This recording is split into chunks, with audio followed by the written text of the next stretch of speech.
Hello everyone, আসসালামু আলাইকুম। Welcome to Miran daughter. আশা করি যে যেখানে আছেন সুস্থ এবং ভালো আছেন। আলহামদুলিল্লাহ আমরাও ভালো আছি। আজকে কিন্তু বৃষ্টিমুখর দিন। এমন দিনে কিন্তু কারও খারাপ থাকার সুযোগ নেই। যে অসুস্থ সেও মনে হয় এই বৃষ্টিমুখর দিন দেখে ভালো আছেন। তো যারা আসলে অফিসে যায় বা বাচ্চা নিয়ে স্কুলে যেতে হয় তাদের একটু অসুবিধা। তো অসুবিধার পরেও তারপরে কিন্তু এমন ওয়েদারে অনেকটাই ভালো লাগে।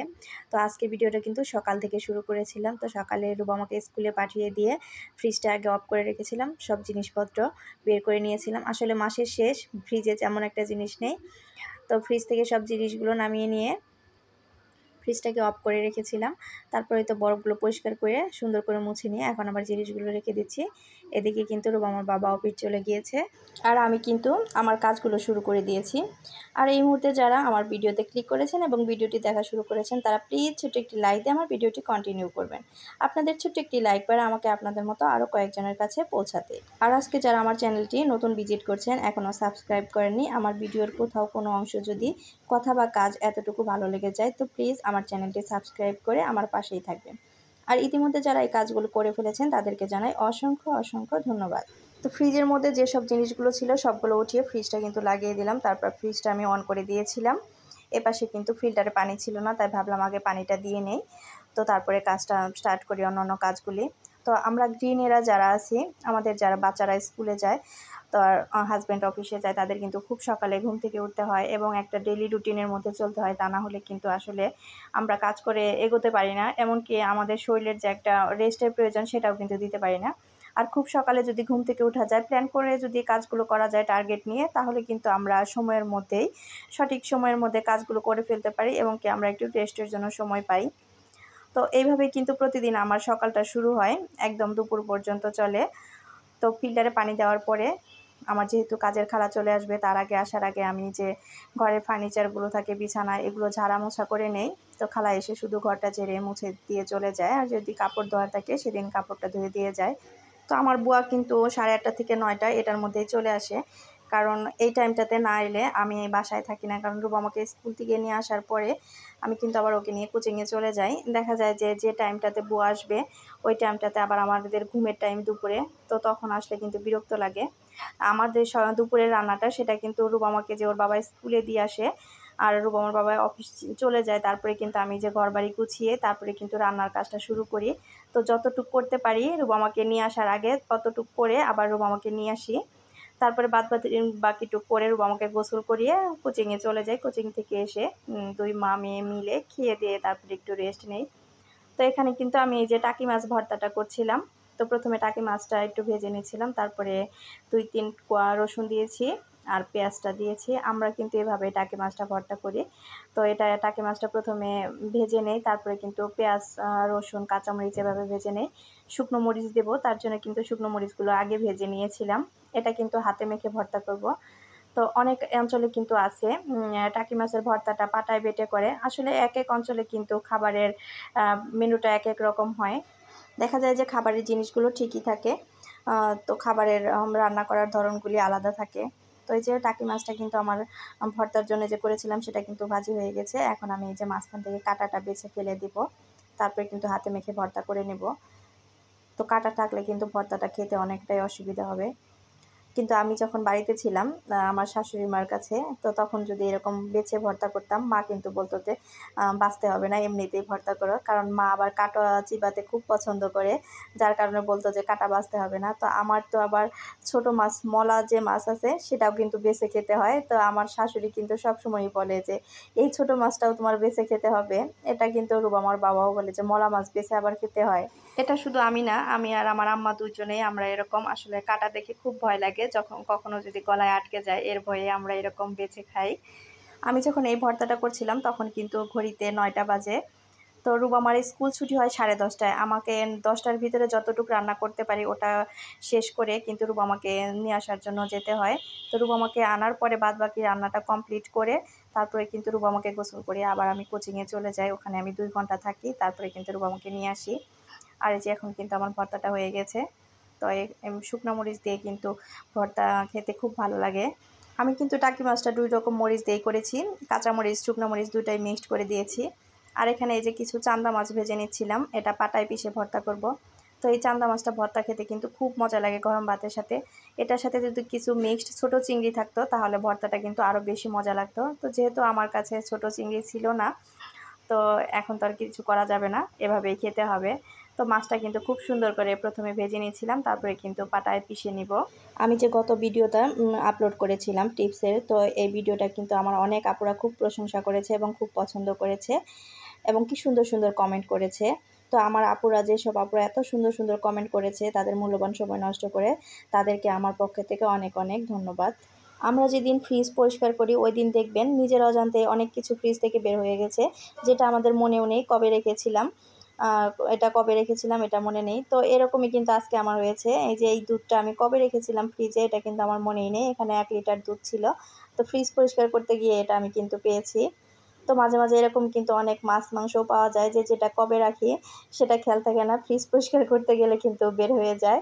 তো এই দুধটা কিন্তু ফ্রিজে অনেক দিন ছিল, তাই ভাবলাম এটা দিয়ে কোনো কিছু বানালে হয়তো ওরকম টেস্ট লাগবে না, যার কারণে আমি ভেবেছি এটা জাল দিয়ে আমি টক দইটা বানিয়ে ফেলবো। আর আমার ওখানে কিন্তু ভর্তাটাও করা হয়ে গেছে। আর এই দুধটা এখন আমি পাতিলে রেখে রুবামাকে কিন্তু নিতে চলে যাব। এপাশে দুধটা গলতে থাকবে, আমি ওপাশে রুবামাকে নিয়ে আসবো। আর আজকে যে পরিমাণ বৃষ্টি, এই বৃষ্টিতে কিন্তু খুব নাজেহাল অবস্থা। এপাশে কিন্তু এই যে আটার ডো করে রেখেছি, আমি কিছু ফ্রোজেন পরোটা বানিয়ে রাখবো। আসলে আমরা গৃহিণীরা যারা প্রতিনিয়ত কাজ করে, আমরা এরকম একটার পর একটা শিডিউল অনুযায়ী কাজ না করলে কিন্তু আমরা কখনোই আগাতে পারি না। আর তার মধ্যে যদি বাচ্চা স্কুলগামী থাকে তাহলে কিন্তু আরও ওই মানে ঝামেলার মধ্যে পড়ে যেতে হয় যদি শিডিউলটা আসলে মেনটেন না করি। তো প্রচুর পরিমাণ বৃষ্টি হচ্ছে, আমি কিন্তু রুবামার জন্য রেইনকোটটা নিয়ে গিয়েছিলাম। তো বৃষ্টি হলে কিন্তু বাচ্চারা খুব খুশি হয়, ভিজতে চায়। তো রুবামারও কিন্তু তার ব্যতিক্রম না। রাস্তায় আমি যতবার ওর উপরে ছাতা ধরছিলাম ও ততবার ছাতার নিচ থেকে বের হয়ে যাচ্ছিল।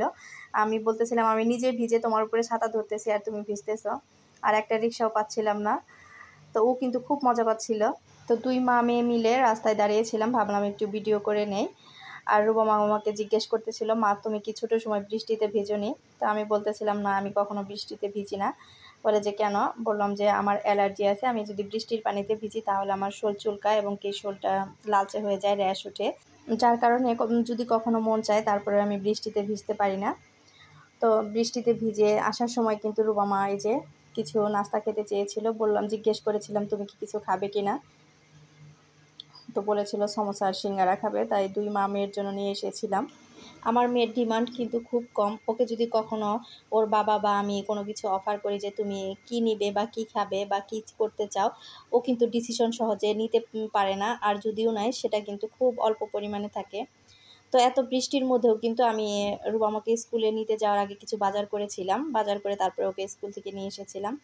তো রুবামা আখ পছন্দ করে, তাই আখ নিয়ে এসেছি। আর এখানে একটা রুই মাছ এনেছি। আর দেখলাম ইলিশ মাছগুলো একটু ভালো আছে, খুব একটা বড় না, ছোট। তো ভাজি খাওয়ার জন্য কিন্তু এই ইলিশ মাছগুলো খুব সুন্দর। আর এখানে এই যে কিছু পরিমাণ গরুর যে তিল থাকে ওটা নিয়ে এসেছি ভর্তা খাওয়ার জন্য।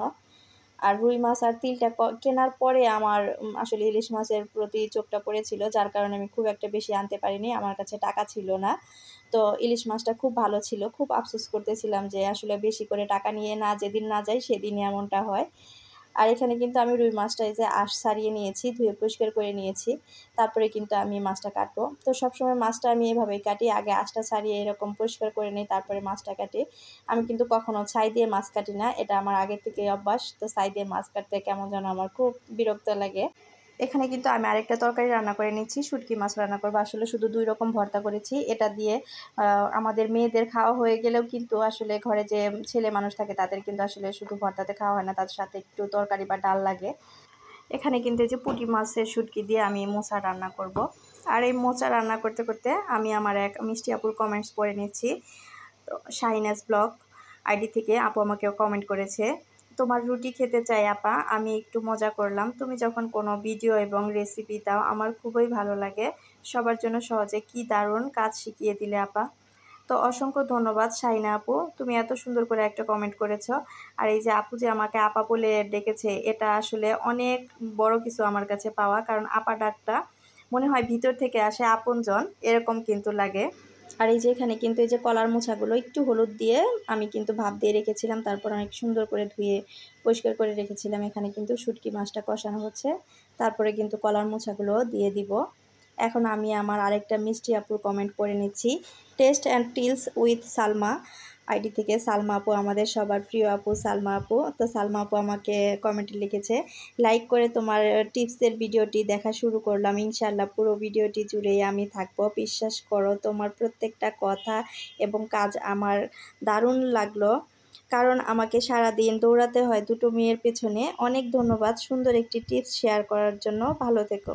তো অসংখ্য ধন্যবাদ সালমা আপু তোমাকে এত সুন্দর একটা কমেন্ট করার জন্য। আর তুমি যে এত মনোযোগ দিয়ে আমার ভিডিওটা দেখেছো তার জন্য তো অবশ্যই তোমাকে অনেক ধন্যবাদ। আর তুমিও ভালো থেকো আপু।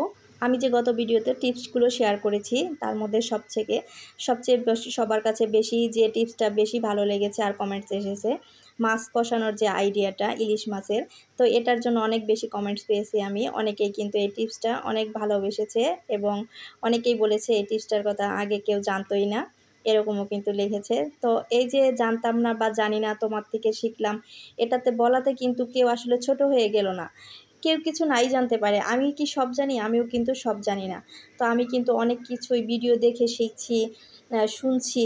এই যে আমি ভিডিও করি বা কথা বলি, কাজ করি, এগুলো কিন্তু আমি কাউকে না কাউকে দেখেই করছি। তো সেটা যদি আমি অস্বীকার করি এটা কিন্তু অকৃতজ্ঞতার পরিচয় হবে। তো কলার মোছাটা কিন্তু শুটকি দিয়ে ভালোভাবে কষিয়ে নিয়েছি। আর ওখানে দেখতে পেলেন কিছু কলমি শাক। তো এই মোছার তরকারির ভিতরে আমি ওই শাকটা দিয়ে দিব। আসলে মোছার তরকারির ভিতরে যদি একটু শাক দেওয়া যায় তাহলে মোছার যে একটা কষকষ ভাব থাকে সেটা আর লাগে না। তো সেটা যে কোনো শাক হতে পারে, লাউ শাক, পুঁই শাক, কলমি শাক, তো যে কোনো শাক ব্যবহার করা যেতে পারে। তো আমার কাছে মনে হলো যে কলমি শাকটাই বেটার হবে, তার জন্য কলমি শাকটা এনেছি। আসলে এখন কিন্তু লাউ শাকটা খুব একটা মজা লাগে না, যার কারণে লাউ শাকটা নিয়ে আসেনি। আর পুঁই শাকটা আমার কাছে খুব একটা মজা যে সেটা লাগে না, যার কারণে আসলে কলমি শাকটাই আমি দিয়ে দিয়েছি। মিষ্টি আলুর যে শাকটা সেটা দিলেও কিন্তু অনেক টেস্ট লাগে। তো মিষ্টি আলুর শাকটা আমি প্রথমে খুঁজেছিলাম, পাইনি, যার কারণে আসলে আমি কলমি শাকটাই নিয়ে এসেছি। আর শাক যেহেতু নরম, যার কারণে আমি মোচার সাথে কিন্তু দেইনি, প্রথমে মোচাটা ভালোভাবে কষিয়ে দিয়েছিলাম। তো কষানোর পরে কিন্তু শাকগুলো দিয়ে দিয়েছি। আর এটাতে কিন্তু আমি ঝোল দেব না, কারণ শাকের ভিতরে যে পানি আছে ওটার থেকেই যতটুকু পানি উঠবে সেখান থেকেই কিন্তু আমার রান্নাটা হয়ে যাবে।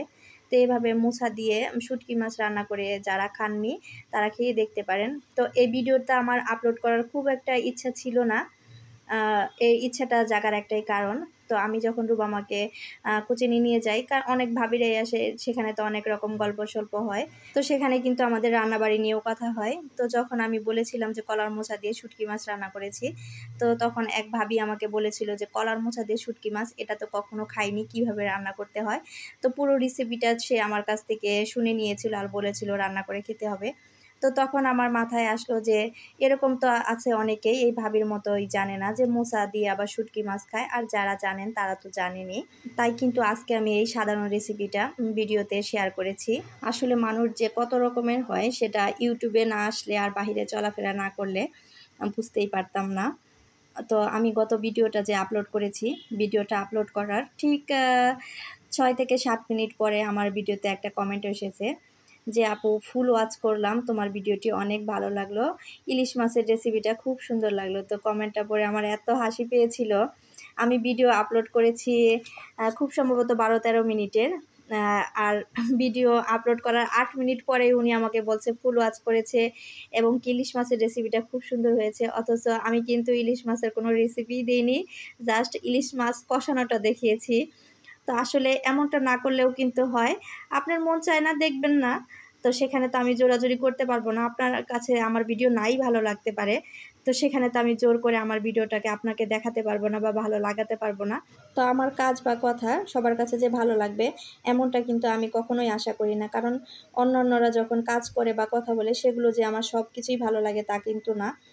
তার সেই পরিপ্রেক্ষিত থেকে কিন্তু আমার কাজ বা কথা সবার কাছে যে খুব ভালো লাগবে বা আমি খুব অনেক ভালো ভিডিও করি, অনেক সুন্দর কথা বলি, এটাও না। তো সবার কাছে যে ভালো লাগতে হবে এমনটা বিষয় না, আপনি নাই দেখতে পারেন।